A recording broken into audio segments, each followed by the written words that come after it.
लिया हो संताड़ी न्यूज नय होला महांदेर हिलोग गे जहां दो बीर बाहा हस्ता जहां नितो मिनिस्टर मेना कादे फॉरेस्ट मिनिस्टर उनी चेतन रे महंतो को आक्रमण का आज चेतन रे मा बांगे आज साउते होय ताहे कना जहां दो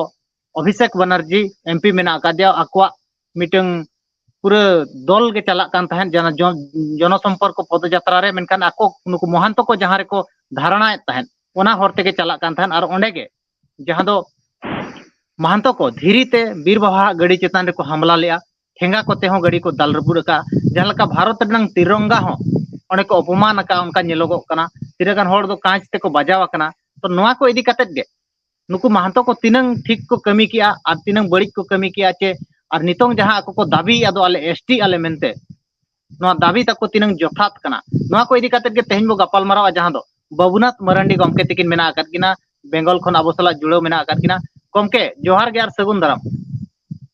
है जोहार गे गमके सागुन दाराम और बाबूनाथ टुडू मारांडी दो गमके बांग बाबूनाथ टुडू अच्छा हाँ तो बाबूनाथ टुडू एकाल के इकलिंग खजवा अच्छा अबिना घाटा उपरुम अतु दिसम उपरुम को हिनंग बिन लई खान दो आर नोआ जो पारगना ये करे चे माचेत को चेत उनका पदवी को बिन लई खान नपायो है এখন তো নিতো তো West Bengal Santal teachers association যাহা বেঙ্গল রে মেনা তাবনা আবো সান্তাল को মাচেত ইউনিট যাহা ওনারে স্টেট লিকাতে তো অ্যাসিস্ট্যান্ট সেক্রেটারি আর ওনা বেগর হ বেঙ্গল রে যাহা ভারত জাকান মাঝি পারগানা মহল মেনা আনো ভারত জাকান মাঝি পারগানা মহল आले दो हुई कना बाकुड़ा डिस्ट्रिक्ट रेन बाकुड़ा तोल्लाट मेना ओना बाकुड़ा तोल्लाट रेन गे तोल्लाट पारगाना बाबा और इने बेगर हो आरो नय आबोरेन कटी कटी बाबू मई तको जहाय द संताली मीडियम ते से बांग्ला से इंग्रेजी मीडियम ते ओलो पढ़ाव लगित ते मेना को से ओना रे रमझेव होयो कना ओना लेकाते मारामबुरु चाचो मार्शल आश्रम मेना ना मारामबुरु चाचो मार्शल आश्रम रेगे चाचो बाबा इंदा जोहार के सनाम कोगे अच्छा गमके अबिन ठन एतहब कुपली लिंग दोया नो जे महंतो को एसटी को दाबी कना आरा को धारणा को चलुगु का ओना डहार ते बीर बाहा हस्ता जदि पारमो कना चेतन रे को हमलाया नोआ चेलका नोआ घटना अबिन चेलका बिन नेलेया पहलो रेगे इन पास्टा खन से आदि पुरुटाई गे आदिवासी कम्युनिटी पास्टा खन इन धिक्कारिन बड़ा एचुइदा नोआ घटना आदि दुर्भाग्यजनक घटना एमन महातो को से कुर्बी को जहाय दो एसटी को बांग कना को जदि उनको को एसटी कान गया ताहले खान तो नको दो लड़ावना आंदोलन रे तो चेत दरकार से बारे बारे सीआरआई रिपोर्ट नोआ को जोरपूर्वक पालाट आचरिया दो चेत दरकार से प्रेसार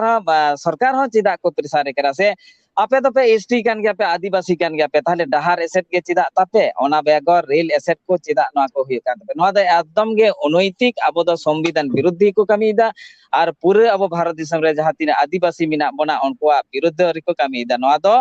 नेलकना जे उनको दो एसटी लगिते कोनो जहां दो क्राइटेरिया जहां बन मेंदा जहां दो होआ दरकार कना प्रकृति पुजारी खन एहब कते आदिवासी संतारा ट्रेडिशनल एनेज सिरिंग बोंगा बुरु नोआ को चिन्ह बानु तको उनको दो छातिक जाति लिकाते के नितो मिना को खत्रिय कना को नुको दो खत्रिय देखो कना को तो नोआ होते ते नुको दो मिटंग अशांति सृष्टि दा को सरकार चितार अशांति ओना बेगर बेंगल रे जंगल महरे नको अशांत को सृष्टि दा और आबो बाछे बाछे जहाय दो जेमन तहे कना नय आबोरन अभिषेक बनर्जी एमपी उनिया गाड़ी जखन गे पारमेना उनी हो एटाक को चेष्टा लेदा मेनखान जेहेतु उनी दो पहिलो रे तहे कना हुस करे पारंगना तो दोसार रे जखन आबोरन मंत्री बीर बाहा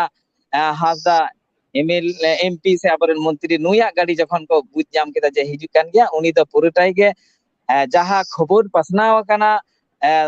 आपे सांबादिक माध्यम ते से टीवी चैनल यूट्यूब चैनल माध्यम ते ओना दा आदिगे साइडी गया धीरी ते को रापुड अकादा को एवं अटेम्प्ट टू मर्डर नंकाना नको को कराव कदा जहाँ दो बेबाड़ी घटना कना नोआ दो आदिवासी पास्टा खन से इन पास्टा खन नोआ दो पुरटाई गे धिक्कारिन बड़ाई चुइदा बो नोआ रे प्रतिबार लगिते पुरटाई गे आदिवासी समाज से संतार समाज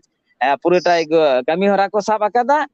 ओना लेकाते गे बेंगल रे दा पुरटाई गे आदिवासी को सनाम आदिवासी गातक से आदिवासी को जाति को नको मीट कते 27 तारीख रे बाकुड़ा जिला राड एकाडेमी रे मिटांग आदि लाटू जमेलाई भारत जाकान माझी पारगाना महल रविंद्र मुर्मू गमकिया आयुरते मिटांग गापालमाराव साही जुही लेना नोआ रे अधिकांश गे अबो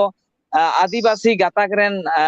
लीडर को सेटल लेना को जेमन माहली खन एहब कते भूमिज खन एहब कते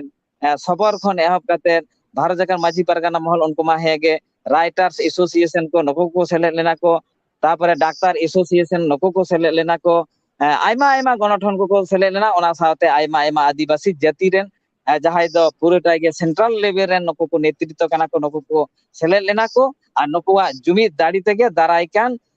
4 जून पूरेटाई बेंगल बंद को हहो कादा को और ओना साथे गे रेल हो और डहार हो एसे दो ओना साथे बंद हो हुई माने नोआ रे तीव्र मिटम प्रतिबाद लागिते नुकु दो एसटी मा एकाल के को बांग काना और जेदा बीर बाहा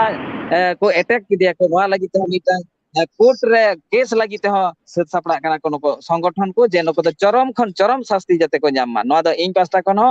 और माचेर सेंडेट पास्टा खन हो और पारगाना महल पास्टा खन हो आदि गे धिक्कार नोआ दो इन बाड़ाय चोइदा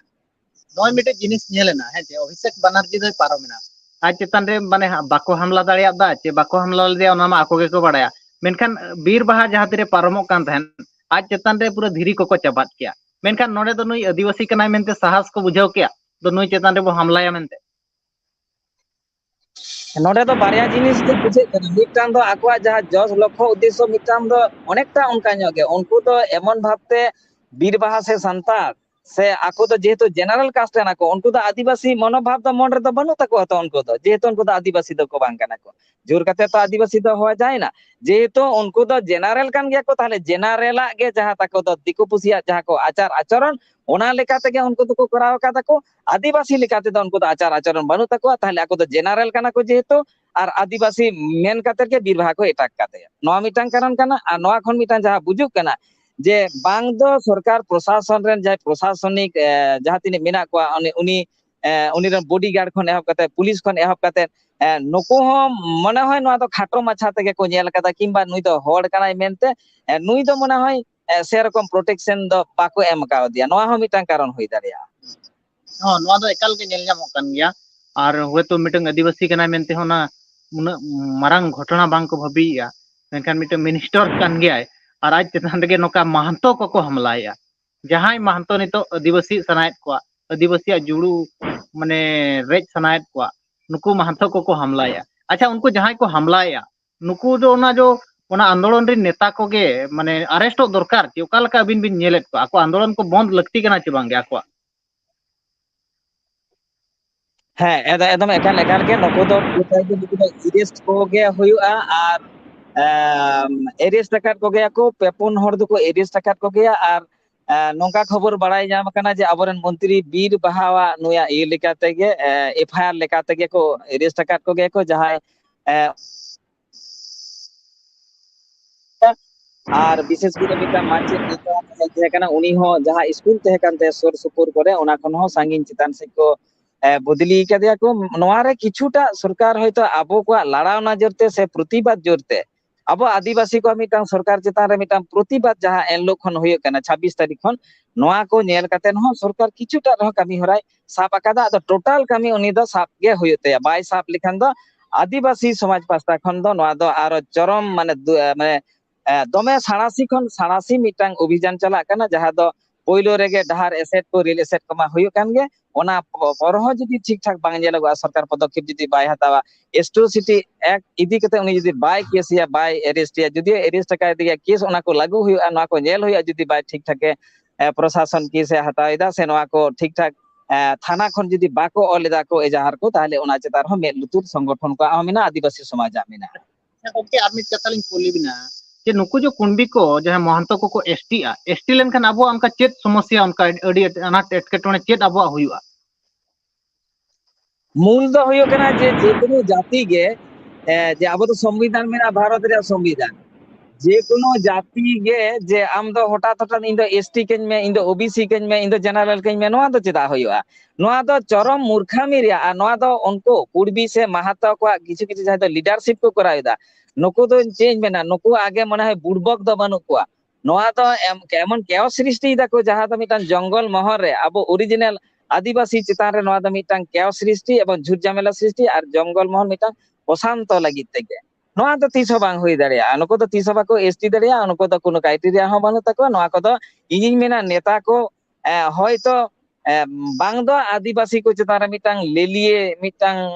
देवार जहाँ तो प्रबणता मेनागा आबो को चेतान रे से हयतो जे आबो सांतार को आदिवासी को दमाव लगी ते मिटां सरकार हयतो भितिर भितिर ते नोंकना गेड़ाकल तहे दाड़े जहाँ दो नको कुर्बी माध्यम ते प्रयोगिदा कारण उनी दय बुझा जे जहाँ तिने अशांत सृष्टिया इने हयतो इने भागी सुविधा हुआ इन प्रशासन चलाव लगी ते नोना को कारण को होई दाड़ेया नोआ को दो आदि बेबाड़ी के बुझु केना नोआ दो मानान सही दो बांग केना जदि एसटी उत्तर के कोय एनखान माने आबो चेतान रे चेत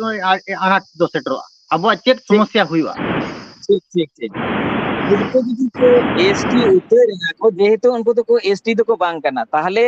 मिटांग जनरल कास्ट जहाय उनी दो अर्थनीति ते स्वावलंबी गया जमीदारी ते स्वावलंबी गया और उनिया दो जहां मानसिकता मेना ताया उनी दो ओ आदिवासी दो हिरखेवा को में नको दो धीरिका को में नको दो चितान धाप आलम रकाब अचौपा नको दो शोषण कम नोआ गिता को उनको दो जनरल कास्टा मनोभाव से नीति नको जदि को एसटी आ ताहले जेहेतु नको दो अर्थनीति माने टाका पैसा होड़े चाले दमे मेना तकवा आबो धारे पासे रे जंगल महर रे नको कुर्बी महातो पासापासी आदिवासी एटा जेत को मेना कोआ मुंडे ओरांग को मेना कोआ संतार को मेना कोआ ताहले नको दको रोरोज कचलन अचो आको जमी जायगा को दमे टाका पैसा तको जेहेतु जमी जायगा को आदि आट को किरिंग दाड़े आको और जेहेतु आबो दो अर्थनीति ते टाका पैसा ते आबो बन कम जोरी गया बन ताहले नासिना हयतो ढेर ᱧᱚᱜ टाका रे जदि आबो लोभ को उदु आबोना उन दो जीवन रे हयतो ओना टाका को बाबन नेल लका ताहले ओना टाका जखन हठात बन ᱧᱟᱢᱟ उन बन मेना जहां तिने जमी जायगा को मेना नोआ को दो देन नको कुर्बी के एमा को मा जेहेतु एसटी कना को उनको दो एसटी दो हस्तांतर दो सुविधा के मिटांग नोआ इये मेना अब तो टोटाली के अब आदिवासी को आदो नोआ दो खराब दिक कन गया उनको जदि को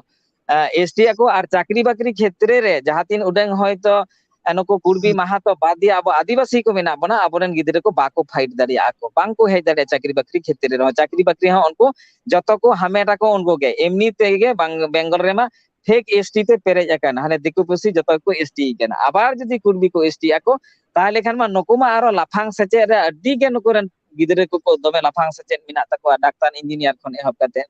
ताहले खान दो नको के जतो चाकरी बाकरी को हमेटा अब आदो खोती छाड़ा चिन्ह हबनवा जहां तीन उडंग नितो मेना ताबोना आबरन बाबू माई तको ओलो पढ़ाव सेरा काते जहां तीन उडंग चाकरी बाकरी को ᱧᱟᱢ दा नोआ हो बाको ᱧᱟᱢᱟ और आबोआ अर्थनीति हो रपुदा और जेत लेका तो आबो दबन मालट जाबा आबो आदिवासी को आबो दो खोती के मेना आबो दो लाभ बचा एकाल के गंगे नोआ दो ñेलोक कान गया तो जेहेतु आबो जुड़ू जहां मेना ओना हो माने आको को रेज बोना चे आबो सला आको सला कंपटीशन बाबो दाड़े और आबो थासा को बाको हताव दाड़े कना जहां एसटीएन खान दो को हताव दाड़े नोआ दो पूरे फुरचे से ñel ñam कना और अड़ी अड़ी सरहाव गंके अक्तो बिन एम किया और अड़ीगान कथा बिन लय सदर किया जहां बेंगल रे घटना हुई ना नय बीर बाहा चेतन रे हमला किया को महंतो को नोआ को इदी काते बिन लय किया अड़ी अड़ी सरहाव और ñेñेलिया को ठेनो नेहर ताहेन कना दो वीडियो को शेयर मा ताकि आर मिद बार होड़ हो ñel काते को बाड़ाय दाड़े मा तबे मुचारे सनाम को जोहार है गमके मा सनाम को के जोहार।